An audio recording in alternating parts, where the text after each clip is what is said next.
Después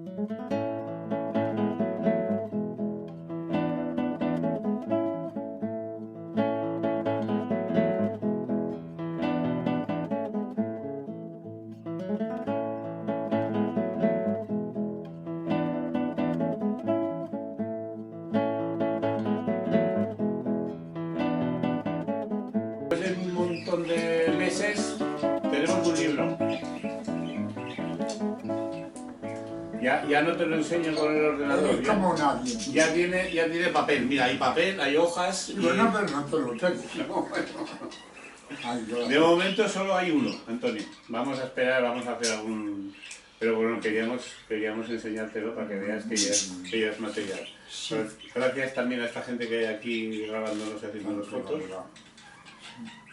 O sea que ya es una realidad.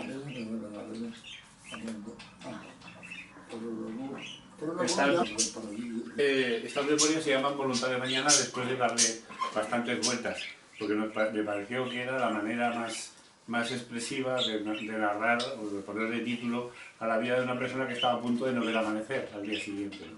Entonces me pareció, para finalizar la memoria, escribí esto, que es un poco como dar un salto entre el año 45 y la actualidad.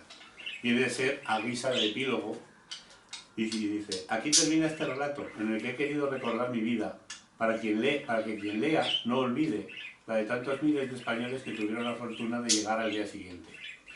Y recordar también la de otros muchos miles que pagaron con su vida el sueño de un mundo igualitario. Desde aquel día de junio del 45 he visto llegar muchos días. Hubo días alegres en los que recibí la llegada de mis hijos a este campo de amaneceres, y días tristes en los que tuve que despedir a seres queridos, compañeros de viaje por esta historia que compartimos. Ha habido días en que el sol ha dado luz a proyectos con éxito, y otros días grises en donde parecía que no volvería a ver el sol. Me instalé en Muret y grabé a fuego en mi mente el firme objetivo de dedicarme en cuerpo y alma al bienestar de los míos. El azar, y por qué no, mi propia habilidad, me relacionó con personas que me ayudaron a progresar en un país que quería reponerse con todas sus fuerzas de las heridas de la Guerra Mundial. El presidente Oriol y tantas buenas personas que hicieron posible con su trabajo el crecimiento europeo de los años 50. Mi industria ha ido bastante bien. De limpiar en Agarón las telas de las viejas tiendas de campaña del ejército francés para fabricar alforjas para las bicicletas, pasé a confeccionar ropa de plástico y a dar trabajo a más de 50 personas. Parecía que iba a ser un industrial afortunado. Pero la fortuna me llevó a Túnez, y cuando pensaba que España se había quedado atrás entre las nieblas del recuerdo, tuve la ocasión de volver. Los años 60 traían a España el desarrollo y me trajeron a mí, que también participé de ese desarrollo en la costa mediterránea. Pude hacer fortuna, porque tuve la fortuna de tener a mi alrededor personas generosas. Después de tantas idas y venidas, libre unos y esposado otras, aprendí que la verdadera libertad está dentro de cada uno de nosotros. Despedí a Prese, y a través de la tristeza y el recuerdo seguí viendo amanecer. Barbastro, las vilas del Turbón, las playas de Argelès, Muret, Túnez, La Pineda, Barcelona, Montserrat. Recuerdos llenos de imágenes, de rostros y de cariño que se han materializado en quienes ahora me leéis. Mi querida familia, a la que dedico con todo afecto cuanto aquí he reseñado. Puede que falte algún detalle. Recordar es como mirarse al espejo, y eso no siempre es amable. Todo lo que falta está entre las líneas de este resumen, y yo os acompañaré por ellas hasta que llegue para mí la noche sin amanecer. Antonio. A ver, este libro empieza en el año 1912, en un pueblo de la Alpujarra granadina que se llama Mubión, donde vino el mundo Antonio, que ya solamente por eso, venir al mundo hace 103 años, ya merecería la pena unas memorias. Y termina, pero está todavía... Hombre, faltaría más. Y termina en el año 45, recorre en siete periodos. Pues bueno, Antonio empezó, podía haberse quedado en seminarista, pero no fue seminarista, porque le gustaban las chicas. Podía haber sido militar, porque estuvo haciendo el servicio militar en la... No, yo soy capitán del ejército. Bueno, pero en los años 20 estabas en el regimiento de caballería de Andalucía. En el regimiento, sí, de la remonta. Eso es. De la remonta para domar caballos. Después fue profesor de equitación en Dos Hermanas, en Sevilla. La República lo mandó a Barcelona, podía haber sido un comisionista de banco, pero tampoco lo dejaron ser, porque a Franco se le ocurrió empezar a matar españoles. Se podía haber quedado quietecico en el frente en la columna Marcia Companys, en el frente de Teruel, en Montalbán, pero tampoco le pareció bien y pasó al Siet. Podía haberse quedado en fin, es la historia. Es una historia. Allí fue obligado. ¿A dónde fuiste obligado? Pasar al Siet. Allí se formaba el Siet entonces. Y Antonio Barber, que lo enviado por la Generalidad para organizar un servicio secreto en Aragón, por Cataluña. Y entonces fue por todas las unidades para que los jefes de unidades le dieran una persona apta para este servicio. Y entonces cuando llegó Antonio Barber, que era un comandante del Estado Mayor, del Ejército de la Generalidad, cuando llegó a Alcañiz, mandaba la unidad de la Generalidad el teniente coronel Pérez Salas. Eran dos hermanos militares profesionales del Ejército, Pérez Salas. Y fue a pedir una persona apta para formar el servicio de inteligencia. Y Pérez Salas me echó mano a mí. Desde Barcelona nos habíamos incorporado a la Marcia Companys 26 compañeros del mismo casal. Un grupo de amigos, de jóvenes del casal. Y aquellos se tenían que quedar en la unidad. Se tenían que quedar en Alcañiz, que tenía al frente de Utrilla, Valdeconejos, etc. Todo aquello. Bueno, la cuestión es de que yo le dije, y usted, teniente coronel Pérez Salas, eran 3 hermanos militares profesionales de la República. Y un cuarto hermano capitán que lo había cogido en Burgos y con Franco llegó a coronel. Es curioso. 3 tenientes coroneles aquí y un teniente coronel allí con Franco, haciéndose la guerra. Bien. Entonces llegó este Barber buscando y me designaron a mí. De la noche a la mañana, el 2 de febrero del 37, mañana a las 7 de la mañana estará usted en la plaza de Alcañiz con todos los símbolos que se marcha usted de la división. ¡Hombre! Yo digo. Y además le amenacé al teniente coronel Pérez Salas. Mi teniente coronel, todavía estamos en tiempo de voluntarios. Yo he venido aquí voluntario.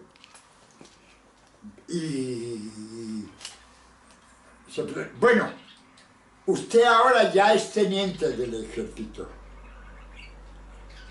Y como yo soy teniente coronel, jefe de la división, ordeno y mando que usted se marche.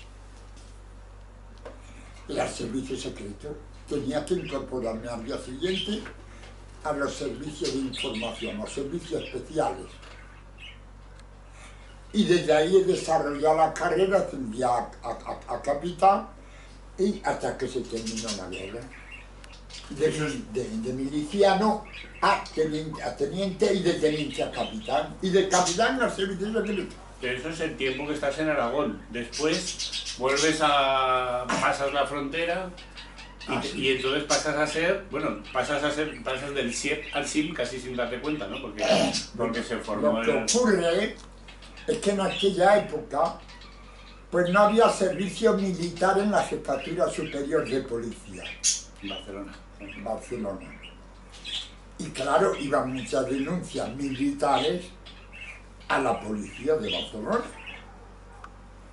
Y al llegar a Barcelona yo no tenía destino todavía, en las vacaciones, etc. Y me dicen, usted va a pasar a la jefatura de policía, ponerse a las órdenes del comisario general de policía, que era un asturiano, le llamaban el verdugo de Oviedo, no sé qué tal y cual había hecho el comisario general de policía. Dice, y usted va a montar dentro de la policía civil la organización militar, una sección militar. y tenía que coger agentes y todo esto, y militarizarlos, que no es lo mismo. Porque entonces ya Barcelona estaba cosida de agentes italianos, que ya estaban enviando voluntarios y tal y cual, con que la brigada de Garibaldi y tal y cual, creo que eran de Mussolini, eran del ejército de Mussolini, que además tenía 80.000 hombres en España, al mando del teniente general Gambara, que luego fue jefe del ejército italiano cuando atacaron la guerra mundial por los Alpes a Francia. Gambara. No, Sí. Y me escapé por la cloaca que va al café de Perpiñán en el centro, una cloaca que va hasta la playa. Por la cloaca me subí hasta allí. y seguimos con la historia. Antonio contacta con el dossier Vigo, el 2B francés, el servicio de inteligencia, Así. y claro, es una persona que que habla español, que les interesa. Bueno, ya conocía a un capitán del servicio secreto que nos había ayudado a nosotros, francés, Monsieur Depré, José Depré, y estaba en Bayona, era capitán del 2B francés, y entonces me fui a Perpiñán y digo, quiero ver a Monsieur Depré. Se pone, está en Bayona. Digo, dígale que el capitán Carrión está aquí. Ah, pues, sí, le telefonearon, que venga a Bayona. A 2 días después o 3 a Bayona, que me despedí de aquella una chica. Que se llamaba Lupita. Sí. Vale. La que me salvó. Sí. La que me salvó las primeras noches en Perpiñán, porque yo cuando llegué me escapé del campo de concentración de la playa hasta el centro de Perpiñán, me iba arrastrando de barro, de todo, claro, iba por la riera. Y esta chica me cogió, era una prostituta. Y claro, de aquella forma, yo no podía presentarme a un hotel, porque enseguida no era yo solo el que me había escapado de los campos de concentración, había muchos. Y el verme en Perpiñán con barro y todo esto, digo enseguida, pues me van a coger. Y entonces, en vez de preguntar una pensión, que nadie me hubiera cogido, se me ocurrió de preguntar por dónde estaban las prostitutas. Claro. Y sí, me dijeron por allí detrás del ayuntamiento y tal y cual están. Y había, en fin, lo que hacen las prostitutas. Digo, no, yo quiero toda la noche. Y era claro, darme tiempo de cambiarse y darme de estaba. Para que no me pescara la policía, porque estaba lleno de policías Perpiñán, de los que se escapaban de los campos. Y sí, pues estuve 4 días con aquella prostituta. Me limpió, me lavó, me puso como un bombón. Y ya a los 4 días fue cuando me tuve que marchar a Bayona por el capitán Depré, por José Depré, al servicio secreto francés, y para venir a España, porque ellos tenían miedo que los 80.000 italianos, que eran los que habían conquistado, estaban en Cataluña, y los mandaba Gámbara, general Gámbara, que se quedaran en Cataluña para atacar a Francia, ya que la Segunda Guerra Mundial venía de encima. Aquello era en junio, por junio, y la Guerra Mundial fue en septiembre, el 29 de septiembre, una cosa así, ¿no? O agosto. Y tenían miedo, y entonces, pues, nos destaparon. Entre usted y los originales, ¿qué pasa con los italianos? Los italianos que había, pues, 3 divisiones completas al mando del teniente general Berni. Y no, los tuvieron 1 mes o 2 en Cataluña, Y y luego pum, a Cádiz. Total, que a Antonio lo trincan en Zaragoza, en el Coso, esquina con la calle Alfonso, lo identifica ¿era teniente o comandante? Comandante. Comandante que había estado en el 10 Cuerpo del Ejército Republicano. No había estado en el 10 Cuerpo del Ejército, era un compañero. Y lo identifica y se lo llevan de la casa Borne. Domecq. O Domecq. Borne o Domecq.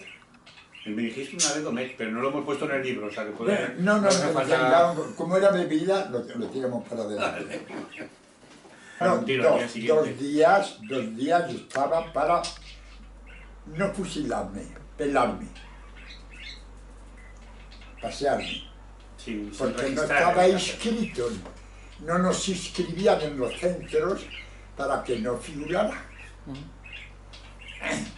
Bueno, por ahí van los tiros. Al final nombraron un juez de las causas que tenía en Barcelona y en el año 42 Antonio dio con sus huesos en la cárcel Modelo. No, ese juez se hizo amigo mío.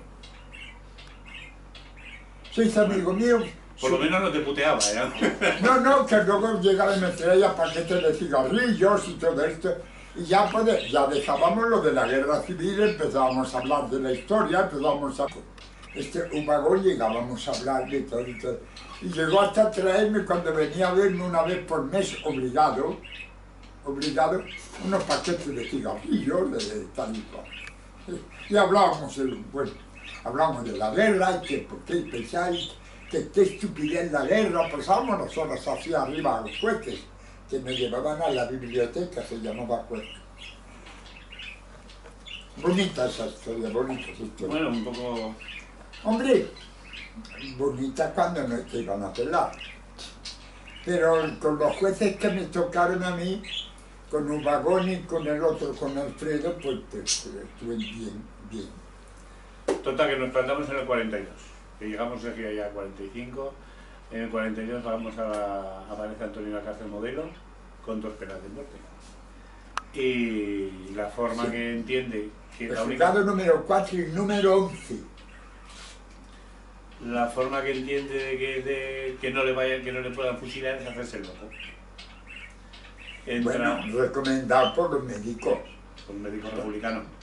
No, había 17 médicos republicanos presos en Barcelona. Y dormían en la enfermería, porque en Barcelona entonces había pues más de 1000 presos, y eran, claro, médicos. Y este cuerpo de médicos presos dormían en la enfermería, comían en la enfermería, convivían con las monjas, muy bien, las monjas se llevaban muy bien. Con ellos y con los presos, hay que decir la verdad. Eso de hacerse el loco, de pasarse por loco, leyendo un libro de Víctor Hugo que se llama El hombre que se reía, pues... Estaba leyendo y entonces, claro, yo tenía 2 penas de muerte, el 4 y el 11. Y las 2 iban a pena de muerte irrevocable, iban a por mí. Y entonces me dio la ocurrencia de que uno que se hacía loco, no, había una brigadilla en la galería número 6 de Barcelona, que era la brigadilla psiquiátrica. En la propia galería había un letrero que decía: departamento psiquiátrico, se prohíbe la entrada.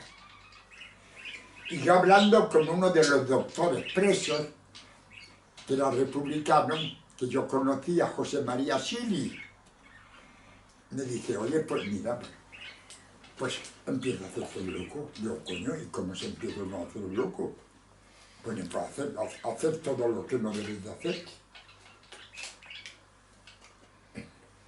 Y me acuerdo, estábamos en la tercera de la galería una noche, y digo, bueno, vamos a ver. Se pone: ten cuidado que te darán 2 trementinas en el culo. Trementinas será inyecciones de aguarrás. Te ponía el culo como una botella y tenías que estar 2 días boca abajo con fiebres terribles. Pero más era aguantar aquello que no el pelotón de fusilamiento. Estaba... Digo, este pescado está podrido. ¡Pum! Y tiré el plato así lleno de agua. Los pobres presos que estaban conmigo se quedaron impresionados en la tercera galería. Y, guardia, guardia, uno a la puerta, guardia, digo, sí que está podrido, que nos están envenenando con este pescado podrido, que esto tengo alguien que me lo ha advertido, pero haciendo con un esfuerzo terrible, ¿no? Y allí había aquel esfuerzo, te jugaban la cabeza, que no era cualquier cosa, ¿vale? Por lo tanto, tenías que forzar la comedia hasta el máximo, si no, no se lo creía. Y está podrido, y era la cena. Llaman a la puerta, vienen, y Chili, el doctor Chili ya lo sabía, y el enfermero, que también era un chico comunista, también lo sabía que iba a empezar a hacer el enfermo. Y entonces dice, pum, pum, y sube Chile. Sí, Chile era un médico de los 17 de presos que había, médicos republicanos, era pequeñete, y era pequeñete, venía el último y no llegaba el hombre. ¿Qué pasa? Digo, nada, hombre, que aquí nos están dando, me quieren envenenar. O sea, no te preocupes, no te preocupes, sáquenlo de aquí. Ya estaba preparado. Me llevan a la tercera y me dio una trementina. Me dio una trementina en la posadera. Y estuve toda la noche como una rana, boca abajo, ¿no? Pero al día siguiente ya empecé a moverme y estuve 3 días aislado en aquella celda. Pero yo ya observaba que venían a mirarme por la mirilla, a tal y cual, a ver qué tal, por orden de médico, pues está loco como una cabra, como mueve tal y cual. Pero porque el médico me ha dicho, cuidado que te mirarán continuamente. Tú tiras para adelante.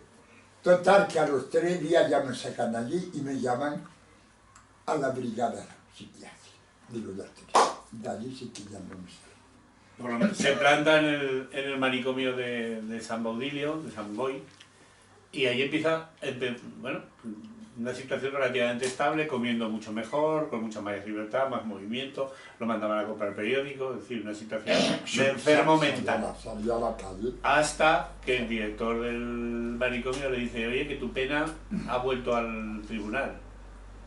No, el tribunal me reclama, porque entonces el director, era el capitán del ejército, José María Córdoba, y dice, no te puedo tener más aquí, porque el tribunal te reclama de cualquier forma, que regrese a la cárcel. Y te dice, no se te ocurra escaparte. Sí, a la persona ya estaba fuera yo. Salté por la ducha, por los lavabos ahí, pero enseguida, por ahí por San Lorenzo y por ahí, por esa montaña, por ahí salí. Sí, porque aún hay un trozo, ¿no? Entre Tarrasa y San Boi, ¿cuánto hay? Aún hay una distancia. Llegué sobre las 11 de la noche yo a Tarrasa, sobre las 11. Pero como allí tenía familia de presos, que habían venido a verme al manicomio, estaba Pilarín, la famosa Pilarín. Enseguida que me vieron, bueno, pero estuve allí pues casi escondido 6 meses.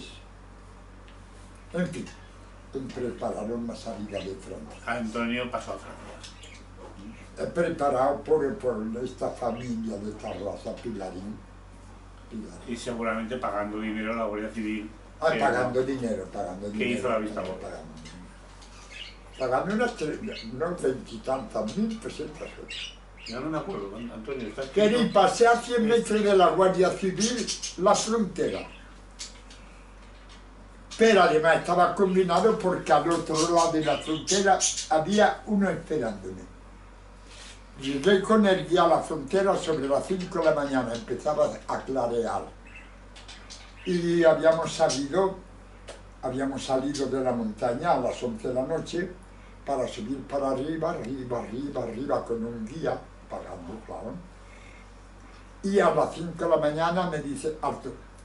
No, vimos la Guardia Civil a la derecha con un farolillo y unos perros. ¡Au, au! Digo, oye, es que los perros son manolidos, no te preocupes. Y al otro lado le pone, ya está, estamos en la frontera. El paso siguiente que des, estarás en Francia. Ya, doy el paso y me encuentro un tío allí de pie. Freire, se llamaba Freire. Y bajamos hasta su casa, donde estuve 2 días.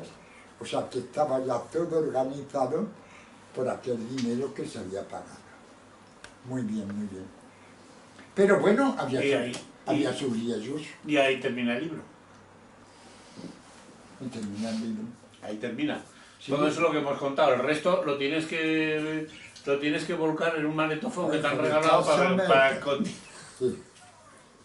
Pero eso con más calma, Antonio. Sí, no, He cumplido un objetivo rellenando estas, primero, rellenando estas páginas. Esto es muy potente, te lo agradezco.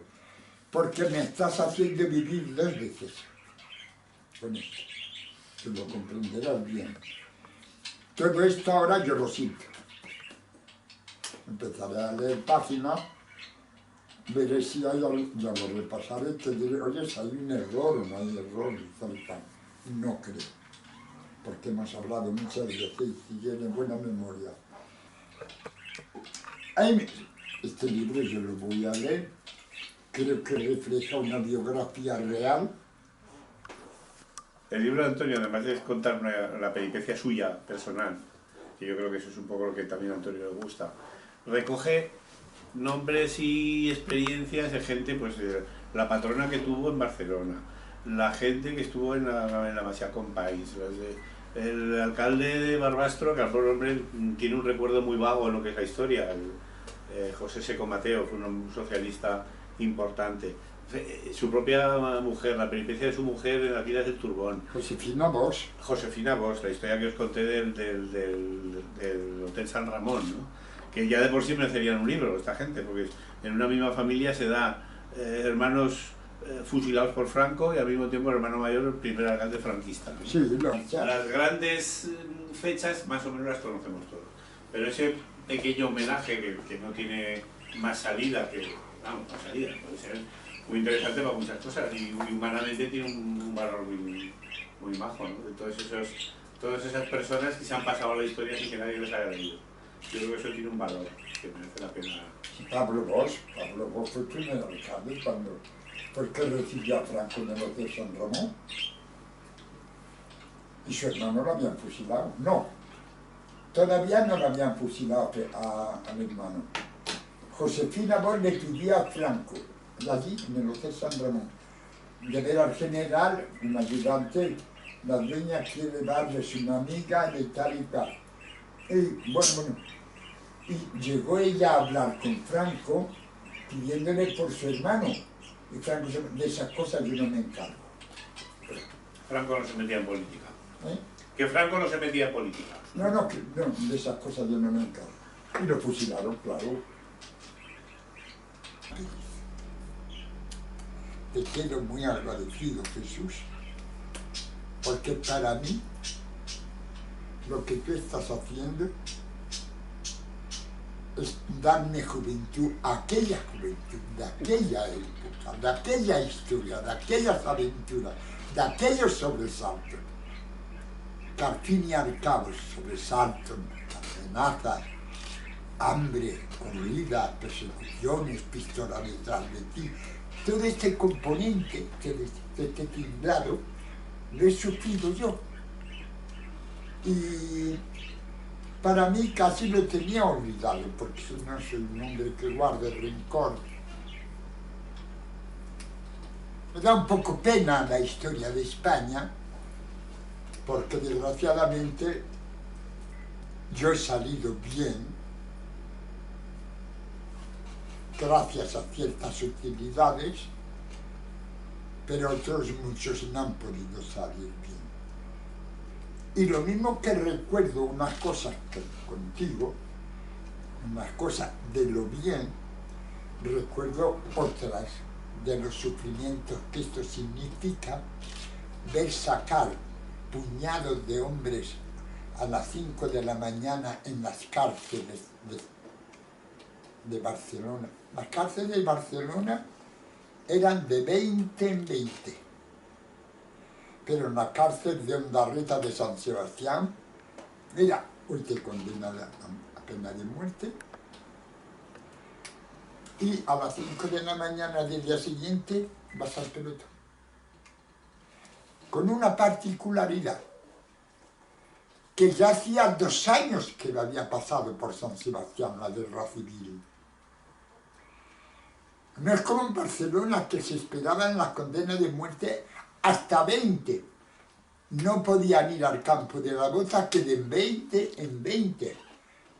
O sea, yo puedo hablar así porque me ha cogido el periodo de prisionero duro, de candidato a la ejecución y después desilado. O sea, que puedo ser testigo personal de los 3 periodos. ¿Son estas chicas que te han preguntado en alguna ocasión? Pues sí, en una vez. Pues eso. Una vez